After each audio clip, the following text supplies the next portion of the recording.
started. First off with a prayer from Richard Leaf. Well, nice to meet you, Jim, over the internet. Welcome. Thank you. This comes from God's Good Earth, the book. Probably all familiar with it. Under prayers of confession and intercession, it starts off with my name. Each leaf, each petal, each grain, each person sings your praises, Creator God. Each creature on the earth, all mountains and great seas, show your glory, Spirit of love. And yet the hand of greed has patented and plundered your splendor, has taken and not shared your gift, has lived as owner of the earth, not guest. And so the ice has cracked, the rivers dry, the valleys flooded, and the snow caps melt. Loving God, show us how to step gently, how to live simply, how to walk lightly with respect and love for all that you have made. Amen. Amen. Amen. And I'd like to add a land acknowledgement. Many of us who are not Indigenous live on lands that are not our own. We acknowledge that our peoples are on traditional territories of the Kumeyaay people. We seek to live in respect, peace, and right relations, and are mindful of our broken covenants and promises made to and with Indigenous people around the world. By making a land acknowledgement, we are honoring the land and the Indigenous heritage which dates back over 10,000 years and continues still. We seek to remember that we belong to the land and to each other. And now I'd like to introduce Jim Antal. The theme, well, you know the theme of Jim's presentation, and he wants you to know that he wants to hear from you. So much of this Faith Forum will be our dialogue together with Jim. Jim serves as Special Advisor on Climate Justice to the General Minister and President of the United Church of Christ. From 2006 to 2018, he led the 350 UCC churches in Massachusetts as their conference minister and president. Over 60 folks in our diocese registered for the recent Lenten study of Jim's book, Climate Church, Climate World. After today, if you want to hear more from Jim, you can find his Riverside Church 2020 Earth Day call to action. Tomorrow is today. The fierce urgency of now. It's on YouTube, and I'll include the link in the chat after a few more people come on.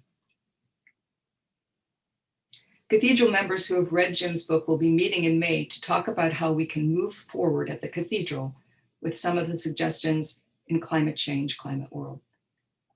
And Jim, please share. Well, thank you, Diane. And I just want everybody here to know, what I'm about to say won't surprise you, what a pleasure it's been for me, Diane, to correspond with you in anticipation of today's event. So I want to thank you. And I also want to thank your diocese for the focus that you are giving to our interdependence with God's creation and the many ways we express faithfulness by restoring God's creation. I have to say I'm really impressed by the programs you've hosted over the past many weeks, and I hope that our time together this morning will add to your momentum and witness. Today, you are part of a climate movement that seeks to transform creation and civilization itself. I'll begin our time together by offering some background. First, on the challenges we are now facing, and then on the climate movement and how it is addressing these challenges. And then I'll share some ways which churches are living into their climate justice commitment. And then we'll all have the opportunity to engage one another, seeking a deeper understanding of God's call. So let me begin with some good news. 85% of Americans agree that we have a moral responsibility to create a safe and healthy environment for ourselves and for our children.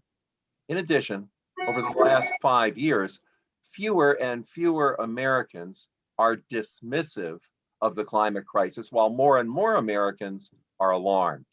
In fact, the alarmed now outnumber the dismissive by more than 3-1. The most dramatic good news emanates from Joe Biden's all of government approach to address the climate crisis. Hours after he was sworn in, Biden signed an order for the United States to rejoin the Paris Climate Accord. Before he got up from his desk, he canceled the Keystone XL pipeline. A week later, Biden blocked any new leasing of federal lands and waters for fossil fuel production, while speeding up the process of permitting renewables. He pledged that the federal government would start buying hundreds of thousands of electric cars and trucks. He created a civilian climate corps. He announced that climate change would become a national security priority for the Pentagon. He began the process of eliminating subsidies for fossil fuel companies. And he instructed the Justice Department, the Energy Department, and the Environmental Protection Agency to focus on environmental justice, which prompted Dr. Bob Bullard, who is widely considered the father of environmental justice, to say, environmental justice is not a footnote anymore, it's a headline. And I can just hear the church, the synagogue, and the mosque continue this litany. Environmental justice is jobs with justice. Environmental justice is housing justice. Environmental justice is health justice. Environmental justice is climate justice. Environmental justice is indigenous justice. Environmental justice is racial justice. When the sun set on September 27th, Bill McKibben declared that this was the most remarkable day in the history of America's official response to the climate crisis, and that it may well mark the official beginning of the end of the fossil fuel era. Over the past few weeks, Congress advanced Biden's $2 trillion infrastructure bill, which addresses, much of which addresses the climate crisis. And the White House also announced the creation of the White House Environmental Justice Advisory Council, an extraordinary group of climate leaders and activists. And 10 days ago, Biden convened via Zoom a climate summit of world leaders as a warm-up to the November COP26 talks to be held in Scotland. Okay, that's some of the good news. Now, just a little bit of the bad news. Last summer, folks in Siberia, living 70 miles north of the Arctic Circle, were overcome by a daytime high of over 100 degrees Fahrenheit. That's over 50 degrees above normal. 2 months ago, a new report found that in 2018, 8.7 million people died from air pollution caused by the burning of fossil fuel. That's more than malaria, HIV/AIDS, and tuberculosis combined. And it doesn't even include the lives lost due to the impact of increased global warming. 2 weeks ago, a new study reported that if global warming exceeds 1.5 degrees centigrade, the world's tropics could become uninhabitable. 2.5 billion people live in the tropics. In other words, every year going forward, for the rest of your life, will be one of the hottest years on record. Rather than offer more examples, let me provide some perspective. If you look back in time at Earth's climate, you'll see that it's only over the past roughly 10,000 years, about 400 generations, that the climate crisis has provided humanity a stable enough pattern for people to depend upon. In fact, it's that dependable year-round pattern that allows us to build year-round communities we call civilization. And civilization depends upon a stable climate, or what I like to call the continuity of creation. But that continuity is now broken. Once the industrial era began, it took us only 7 generations to decreate the planet. Over the past 200 years, humanity has extracted and burned about half the oil, coal, and gas that nature took 150 million years to create. That's how the developed countries built the modern world. In doing so, a tiny percentage of us became unimaginably wealthy, profiting from the control over and abuse of God's creation. At the same time, a majority of people worldwide are living amidst increased inequality, poverty, hunger, homelessness, and a lack of potable water.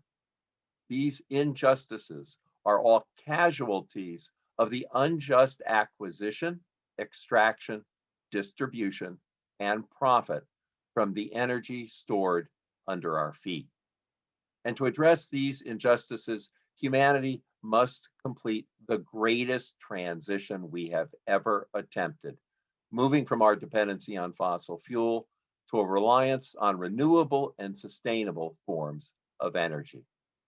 And as many of you already know, we can do this. We already have all the solutions we need to undertake this transition. A group of the world's top climate scientists just issued a report indicating that by 2030, in less than 10 years, electricity from solar, wind, and water could provide all the electricity the world needs. And by 2035, renewable energy could also be the sole energy source for all the world's heating, cooling, transportation, and industry. Not only that, but as we make this transition, we can address economic and racial inequities, and by doing so, we will reap benefits far greater than the costs. But of course, having the solutions available isn't enough. Politicians, industry leaders, and consumers need to embrace these solutions to make the necessary transitions. But over the past many years, the alarms of scientists have been muzzled by the fossil fuel industry's climate denial, disinformation campaigns. Every congregation should watch the documentary Merchants of Doubt, which thoroughly examines the issue of science denial funded by fossil fuel companies. If you're interested, I'd be glad to say more about this during our Q&A. So at about the same time, Senator James Inhofe declared that his God would never allow climate change, a group of Middlebury College students and their professor began planning for a day of climate actions. And lo and behold, in 2007, activists emerged in 1,400 towns and cities all over the United States. A year later, 350.org was founded and the climate movement began. Only a movement could turn the ship of state. Only a movement could counteract the hundreds of millions of dollars spent by fossil fuel industry on climate denial ads. Only a movement could compel politicians to reject campaign contributions from the fossil fuel industry and sign on to a Green New Deal. The emerging climate movement was different from the environmental movement of the 70s, 80s, and 90s in 3 crucial ways. First, beginning in 2011, the climate movement focused on the supply side of the problem. Our first goal was to stop the Keystone XL pipeline from being built. Our witness began when 1,253 of us were arrested in front of the White House, and 63 of us spent 3 days and nights in jail. On Ash Wednesday in 2013, I was arrested with about 50 others again in front of the White House. The campaign was driven by indigenous leaders and cowboy landowners. Obama heard us. Then Trump overrode Obama. And on his first day in office, Biden finally canceled the Keystone XL pipeline. This 10-year-long struggle has prevented about 3 billion barrels of the dirtiest crude from being extracted and burned. The Keystone campaign inspired hundreds of additional protests. Many have succeeded in canceling countless unneeded pipelines. Some have failed. This is where faithfulness comes in. The indigenous leaders at Standing Rock inspired thousands to join them and put their bodies on the line. And faithful indigenous leaders in Minnesota are doing the same as they protest Line 3 today. All of these actions focus on the supply side, or as the campaign is sometimes called, keeping it in the ground. Another supply side focus is the recent Stop the Money pipeline. This began with the divestment movement. The UCC, my denomination, led the way in this effort, becoming the first religious organization and the first national organization to vote to divest from fossil fuel corporations in July 2013. And in less than 8 years, portfolios worth over $14.5 trillion have purged their holdings of fossil fuel stocks. More recently, Jane Fonda and thousands more have pressured JP Morgan Chase, Wells Fargo, and other banks to stop lending money to fossil fuel companies so they can build new fossil fuel infrastructure. As Bill McKibben says, money is the oxygen on which the fire of the climate crisis burns. A second quality of the climate movement is that it is an intersectional movement. Since 2007, the climate movement has been increasingly led by people of color and indigenous people, but that's not all. Houses of worship need to recognize what the climate movement has grasped from the beginning, that every justice issue we care about in the church, hunger, poverty, homelessness, immigration, disease, lack of access to clean water and education, these justice issues are intersectional. They are not separate and distinct from one another, and climate change is making all of them worse. All of you know that systemic racism has been choking America for centuries. But here's how 15-year-old climate activist Alexandria Villaseñor puts it. The exploitation of Black people is the greatest extractive system of production of all time. Thanks to the Black Lives Matter movement, many churches and other houses of worship have begun to examine their white privilege, as I understand you've done in your diocese, and how our white privilege is secured by the guardrails of injustice, inequity, and inequality. Churches are also learning what Black and Brown and Indigenous people living in America have known for generations, that they are living their lives amidst a public health crisis.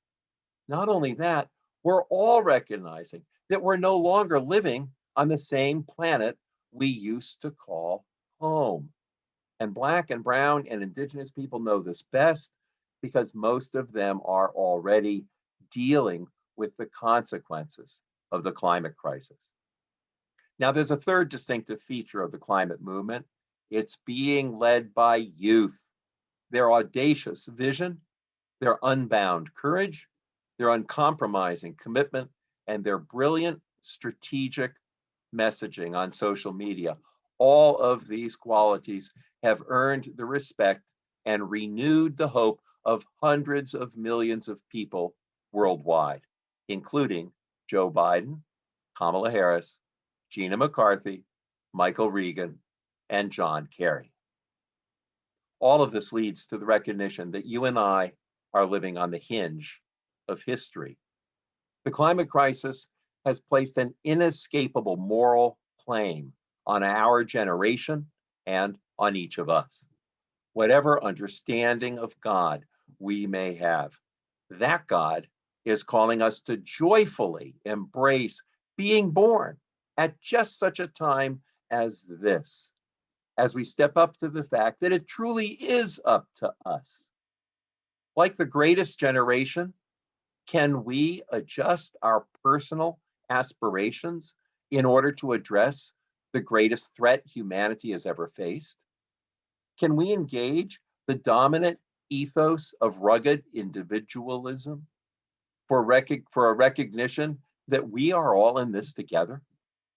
In place of the American dream of consumption, we must rediscover the beauty, diversity, and healing qualities of the natural world. We must learn that meaning and joy derive less from self-interest and status and prestige and more from equality, community, vulnerability, and empathy.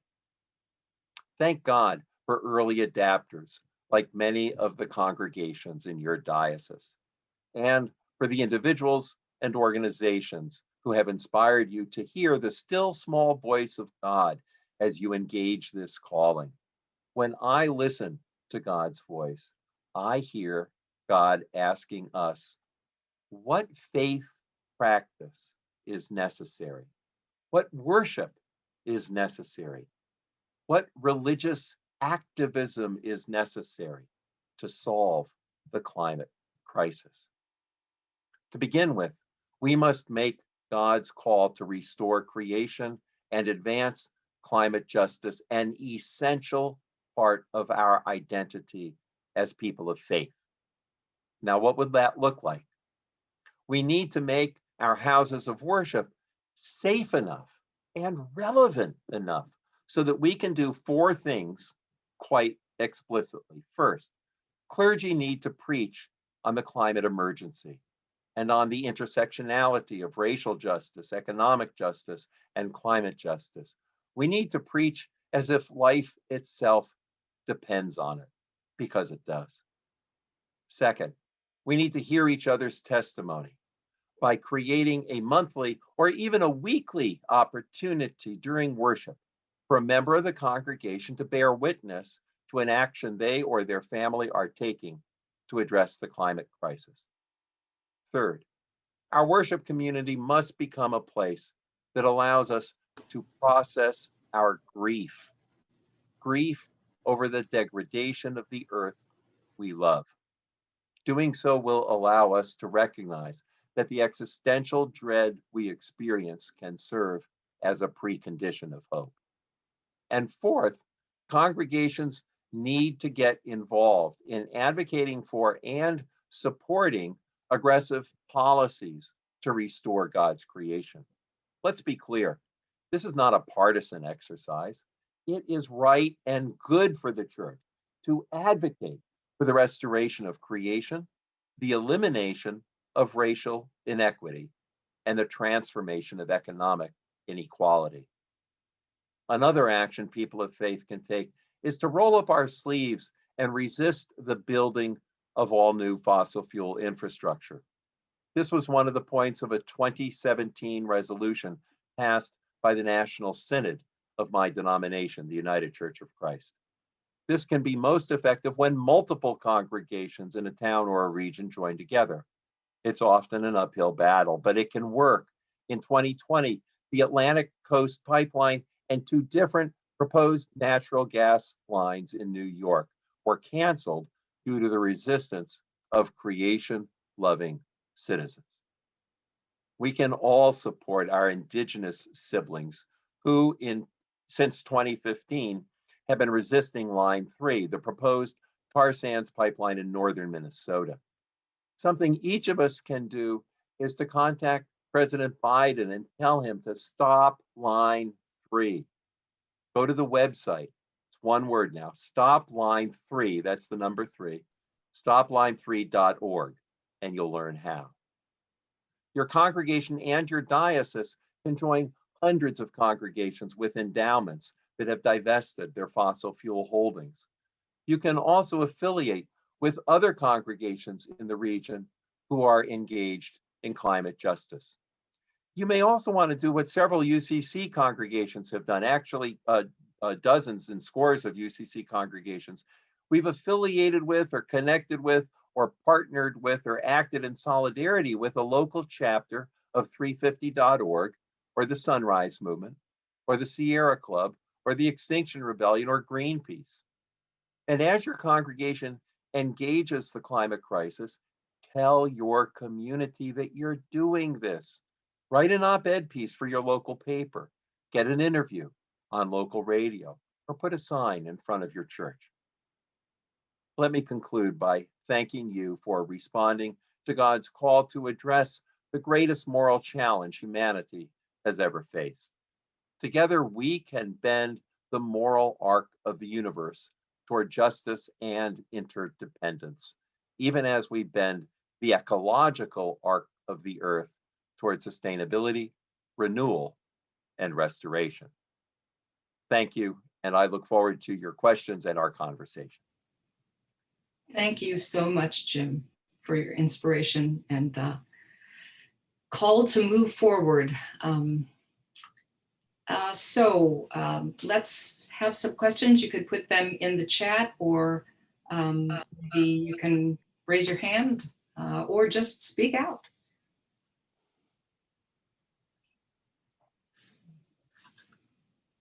I guess I do have one question I can start maybe. What is going on with the campaign against Chase and Wells Fargo? How do you know what the progress is on that, or how we can find out? So the progress has been phenomenal, and it's actually been phenomenal how fast these banks have responded. So hundreds, I think actually the number is more like thousands of people have, particularly on social media, have literally cut their credit cards in half and sort of made a film of themselves doing that, as Jane Fonda kind of inspired people to do. But what's really the case is that, I think it was 6 months ago, it might have even been 9 months ago, which was only maybe 6 months after the campaign started, Chase announced that it was going to commit $50 billion of its lending activity to fossil fuel alternatives. But what it didn't do was it didn't say that they're going to, from there on, stop lending money to building new, mind you, new fossil fuel infrastructure. They haven't yet announced that. But something that's relevant to this campaign, because these are some of the wealthiest corporations in the world, not just the fossil fuel corporations, banks who fund them. They all gather together at Davos every year. I'm sure everybody on this has heard about the Davos gathering in January. And in 2019 and in 2020, Greta Thunberg was invited to speak at the Davos gathering. So this was just before the coronavirus shut things down. And in 2019, when she spoke, they always publicize, and this always makes front page efforts all over the country, their 5 top worries, essentially, about global corporate futures. And in 2019, climate change wasn't mentioned in the top 5. In 2020, it was all 5 of the top 5. And in 2021, just a couple of months ago, also all 5 of the top 5. So this what I call the supply side focus, rather than focusing on our own individual efforts of recycling and everything, which is the demand side, and that's important too, but to shift it over to the supply side, what's beginning to happen is corporations are realizing that it is no longer in their interest to simply ignore the climate justice movement, but rather they have to really begin to plan. And now, of course, with the new administration in the United States, that pivot is happening much faster and more thoroughly as well. Thank you. Anyone else? I just have a few comments, and I really enjoy your talk. It's fascinating. And of course, some issue I seem to expose mentioned in the news, but the depth seems to all time was look. So I'm so glad that I attend this talk, and now I will be very interesting to borrow a book from Diane to really dip into.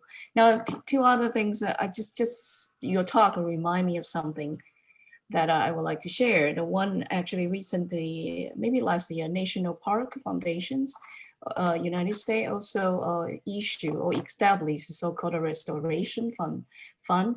So this is also kind of aware. They also recognize the destructions of the park, especially when they open up after the lockdown. So a lot of visitor and they just destroy the plants, everything. And the other thing, I don't know, maybe you probably already know that there is a film in the 2008. Well, I tend to think that visual evidence is more shocking, more alerting than actually a lot of data to a lot of people. So the 2008, there was a film called A Manufactured Landscape. I don't know if you're familiar with it.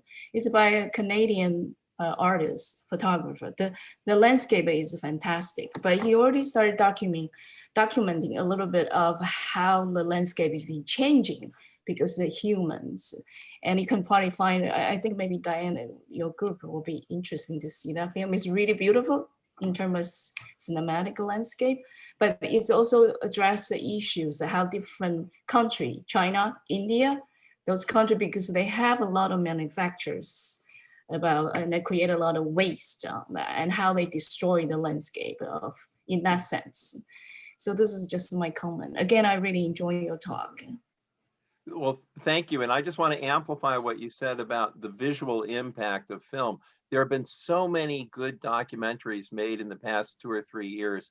And, now that we're all sort of still to some extent wrapped up in COVID consciousness and, spending too much time on Netflix and Prime Video, if there are really good things that have been made in the past 6 months, released in the past 6 months that are really worth seeing. Several things by David Attenborough in particular.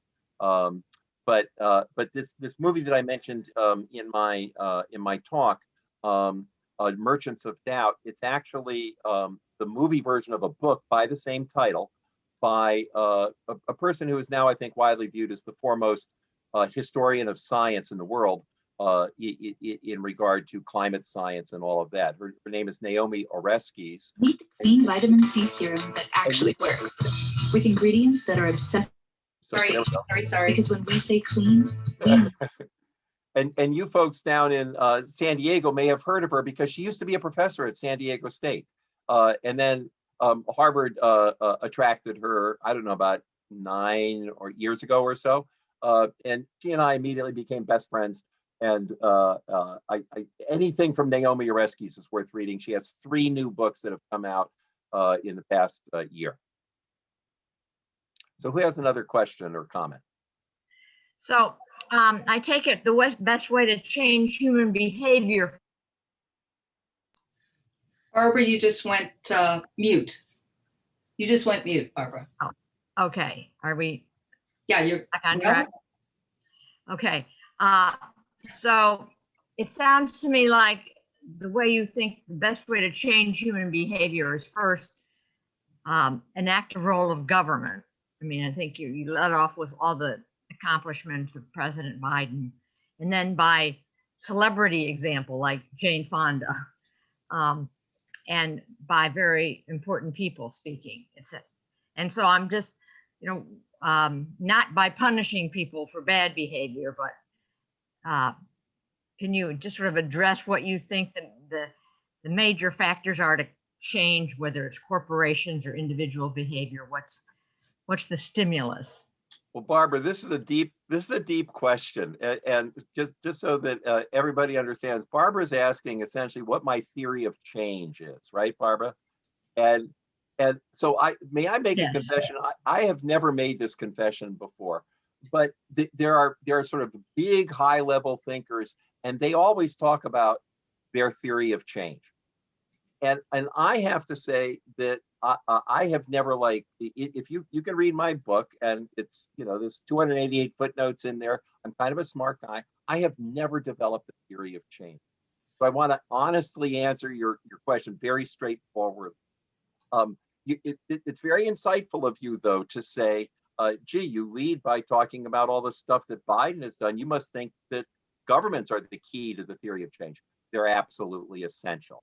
And that's why the previous 4 years, the world viewed our previous 4 years as a catastrophe for the climate.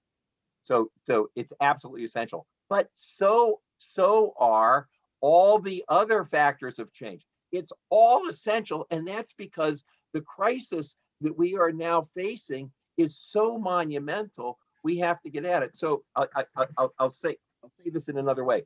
Bill McKibben, who I've quoted several times, and is a close friend, he says that the thing we most need to do, that particularly the church needs to do, is to stop being an individual. And that's a little harsh for most people to hear. And then he follows it up by saying survival is now a group project. And when you hear that second phrase, you can begin to go, oh, I see what he means.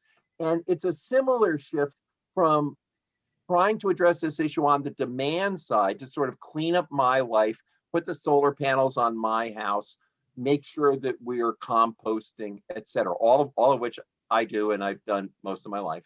But it's really a system change that needs to take place. And if there was any answer to your question, Barbara, the word system change would be at the core of my answer. And to effect a system change, it can be affected in a whole bunch of ways. It can be a top-down kind of change by government, but it can also be a bottom-up change. If you listen to my Riverside Church sermon that Diane mentioned, that I preached a year ago on Earth Day at Riverside Church, and it was one of the great honors of my life to be asked to preach for the 50th anniversary of Earth Day at Riverside. I talked about the history of Earth Day and how when 20 million Americans turned out 51 years ago on Earth Day, that was 10% of the American population at the time. And that bottom-up pressure prompted Nixon to sign the Endangered Species Act, to sign the Clean Water Act, to sign the Clean Air Act, and to launch the Environmental Protection Agency. That was completely bottom-up. So theory of change, I'm sorry, I'm not gonna give my thing. It's all of the above in this regard. Thank you. It was a great question, Barbara. And no one has ever asked it before, so thank you. I came across a quote recently: the best way to make enemies is to propose change. So. Well, and that is such a churchy kind of thing, right? Because nobody wants to change in church. And essentially, those of you that have read my book know that and I did this as a bishop. We referred to the position as conference minister, but I was the equivalent of a bishop in our denomination. And the last thing any higher up in the church wants to do is to suggest change for the local congregations. Exactly what the church needs to be doing now, not just in relation to climate change, but in relation to so many other things. And my sense was just my correspondence with Diane was that this would be a rather receptive audience to that. So I'm glad to see some nods while I'm going off. We're all working on it, right, Erica? Yeah, we're all working on it, and I am gonna jump in. Hi, Jim, Erica Morgan, and I'm just delighted to have the chance to meet and talk to you electronically. I'm a longtime New Englander and have followed a lot that's been going on in that space, and was born in the UCC Church, although we've changed that. Anyway, I want to thank you so much for your work. Not just here today, but your lifetime in this field. I have also spent a long time laboring as an environmental activist for my whole career. And I really feel like in reading your book, you were the first to put this in moral terms that I had seen. I felt like I've been out in the wilderness, and us individuals would get the message, but the systems did not. And I'm also trained as an organizational designer and systems change expert. And I really, in terms of theory of change, I feel like that is so on the money. That's what we're talking about. And whether that is top down or bottom up, I tend to think that it's going to be driven by bottom up because policy follows. It doesn't lead very often. We have to show our electeds that we are out there, not just behind them, but pushing them forward, because otherwise they won't. And there's just one other kind of justice I want to add to your list of justices that we can hopefully get right this time, and that's energy justice. And the writer of the moment is Dr. Shalonda Baker, who has just been appointed Deputy Director of Biden's Energy Department, Deputy Director of Energy Justice. And an article that I have just found by her is got this wonderful title, and it's about changing the energy system, and it's called "It's Not Inevitable That This Will Be Unjust." Right. Wow. That's a great title. Isn't that a great? And she talks about how we prevent these injustices in the energy system, because the energy system has some points of public access, and I and many others are working on those. And that is one of the things that in this congregational group, our Simple Living ministry does talk about is action, like with 350. And there is a major imperative right now as we try to save rooftop solar from some dramatic damage. And that is one of the fundamental underpinnings for the clean, accessible, equal solutions that we require. So I applaud you. I thank you so much for coming, and I look forward to continuing this conversation. I guess my question, if I had one, was systems change. What's your considered judgment on the best way in? How do we change these structures, the institutions, and does it always depend on massive human organization and action at the grassroots? Well, this is a really good question. So I'm going to give a twofold answer to this question. First one, I'm actually going to use myself as an example. And, you know, I was a very high ranking official, if you will, in the United Church of Christ. And I when I took my position in 2006, I said to the group that was calling me, the hiring group, the entire constituency, it falls in the United Church of Christ, but to the group that was selecting me, when they were said, you know, oh, we're so excited about you and everything, I said, there's one more thing. I said, I'm going to need to spend 10% of my time on climate change. I said, you know, there's a lot of justice issues out there. I'm not sure we can justify that. Also, by the way, you're going to be leading 400 churches, for God's sakes. You have any idea what you're getting into? I said, listen, I know what I'm getting into. I could not take this position in this time unless I was doing at least 10%. And they said, okay, we have your back. And 12 years later, by 2018, I was probably spending 30 or 40% of my time on climate change. And they couldn't have been more proud or happy in that regard. So that's one example. So every opportunity I have when I am meeting with church officials, you know, bishop level officials or presiding bishop level officials, I'm unambiguously clear that you need to be speaking about this. And your presiding bishop is doing more and more and more. Over the past 3 years, he has come out more and more and more. You know, I can tell you quietly that's because there have been people pushing him to do it. And then now and you made this point about people pushing. So that's what I want to illustrate the second time. The reason the United States and the entire world is talking about a Green New Deal is because 54 young people stormed Nancy Pelosi's office in, I think it was January 2019. And they were hauled off by the police. And Nancy Pelosi released a statement, you know, within hours after that, saying how rash and how you know, exaggerated their claims were and everything. And lo and behold, when we get AOC and Ed Markey a month later standing and releasing the Green New Deal, Nancy Pelosi is slow to come on board, but gradually she comes forward, and not just her, but virtually all of the candidates for presidency in the Democratic Party. And Joe Biden has become a champion of climate like no one expected. So we really need it all. And each of us, I guess, I know we're going to have to close in 10 minutes, but one of my closing messages, we'll probably have time for one or two more questions, but one of the messages I want is to invite each and every single one of you to ask that same question that I asked of myself back in 2006. You know, God has given you all of these gifts, all of these assets. How is it that you might redirect the focus of your life for the days you have ahead in order to address this crisis? Each of us can ask that question. Phil, I see your hand up, so please jump in. I saw it earlier.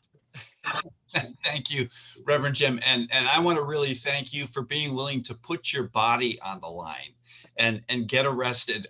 Absolutely, that is so essential. And for faith leaders to do that, I think is a huge gift to all of us. It's really walking the walk, and it's deeply appreciated. And my role here is maybe to brag on St. Paul's a little bit. So I've been kind of pushing for us to divest from fossil fuels for about 8 years, something like that, 7 years. It goes back a ways.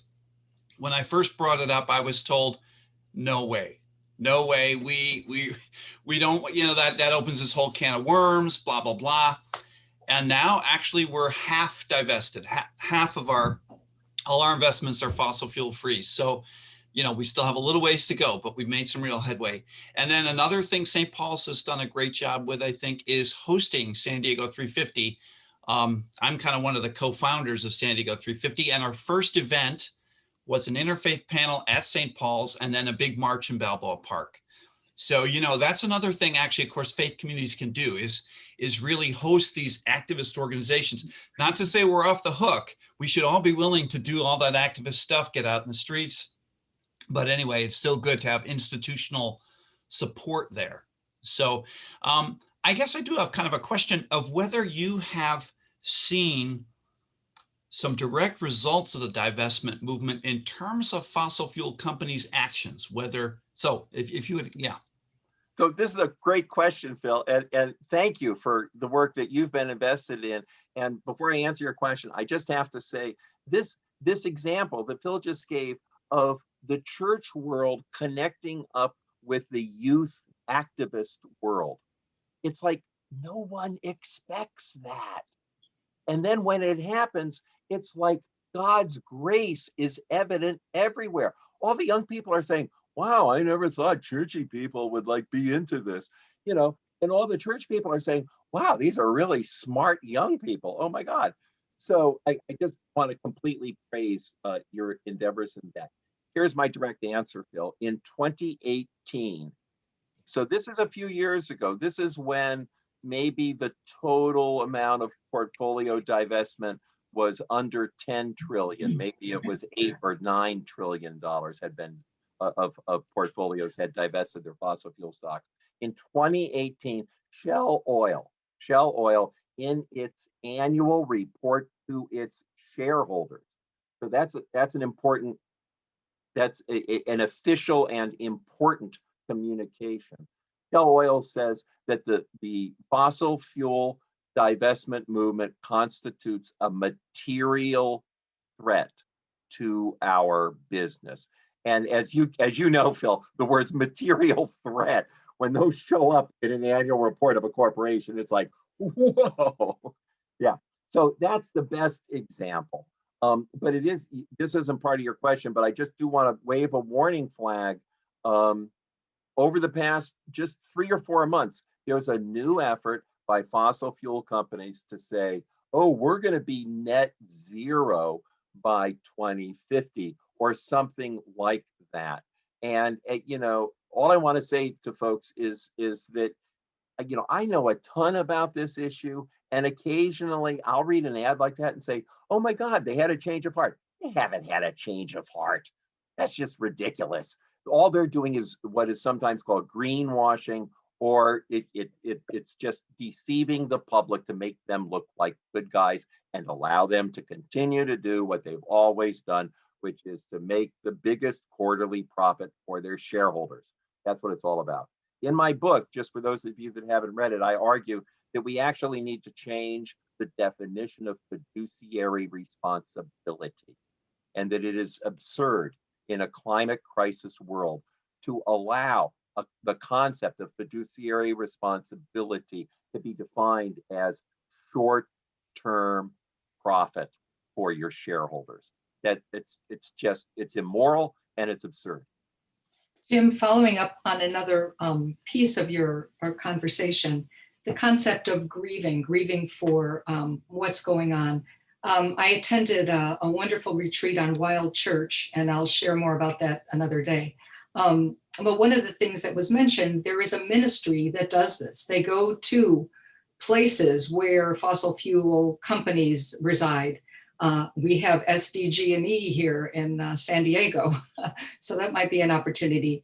And they mourn, they grieve, they go through, I don't know if they keen as is done in Ireland, that might be something, but it's a way to maybe get church to be present and active in a way that is comfortable for some, and then move on to other actions. So I was going to present that at our Creation Care Climate Task Force this coming week, because we need more churches than our own cathedral. But anyway, just any kind of creative ideas. I think art is one of the ways that youth have been following through with their climate activism.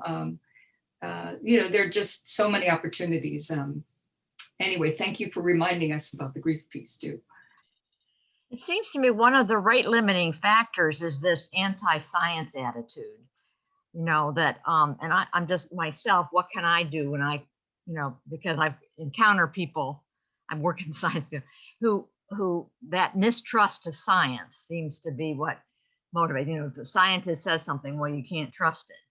And it just seems to me what's happened is, what Emily Dickinson said, the truth must dazzle gradually, or else every man be blind. So maybe it's just the role of the scientist to just keep putting it out there until it wears people down.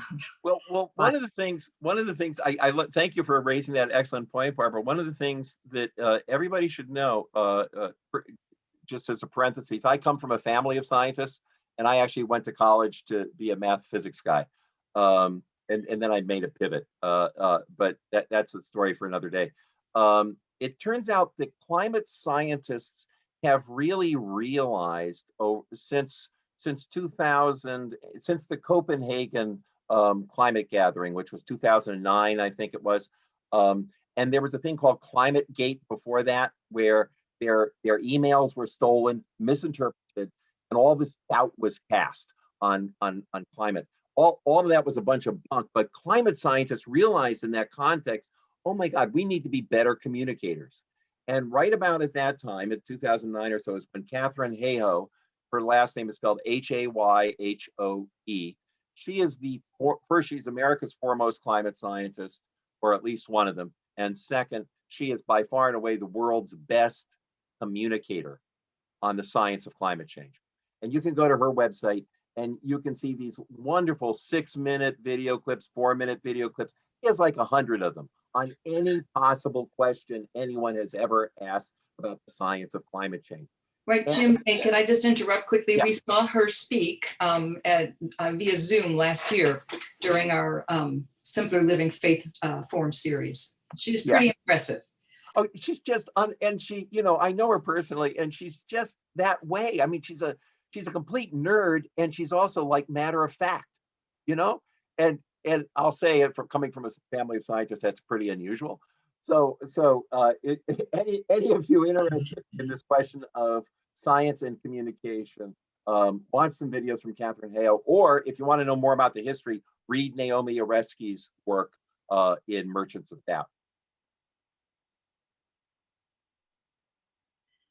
she's good explaining stuff like Obama said about Clinton.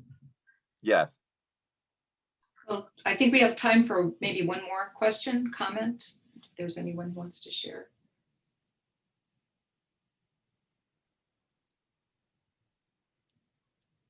Yes. Whoa, I saw the hand up, and yeah, Elizabeth and John. I want to say something, and I don't quite know how, but we're talking about the importance of grieving, and we're talking about the importance of a mass effort to realize our loss and to grieve what's happening to the earth. I want to advocate for a kind of personal grief process also, in the interest of not polarizing people who don't get it yet. Jim talked at the beginning of his wonderful talk about there still being a third of the members of our country who don't see the urgency of climate change. And I have personal conversations with some of these people. And when I read the newspapers, I see that some of our conservative political leaders still are refusing to get it, either about climate change or about systemic racism. And the proposal that I've been put in touch with recently, and I've been aware of this necessity of a grief process for a very long time, but I've been realizing that we polarize people when they experience us as being judgmental of them in any respect, judgmental or critical of them in any respect. And that in order to take off that layer of judgmentalism, each one of us needs to do our own personal grief work. I'm talking about our personal losses and wounds that we probably are carrying unconsciously within us and projecting onto other people whose positions we can't stand because we know they're wrong. We know that people who oppose climate change and systemic racism are wrong, and we make them feel so bad about themselves that they don't want to talk to us, and they are pushed into even further into the extreme positions that they take. And I've been reading about this. I'm not just making this up all on my own. I have some background to it too, but there's not time to give reference or to talk about it.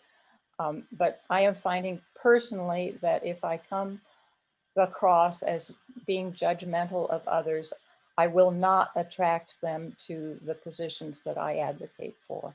So I guess I'll just end it at that, and maybe we could talk about it further at another time.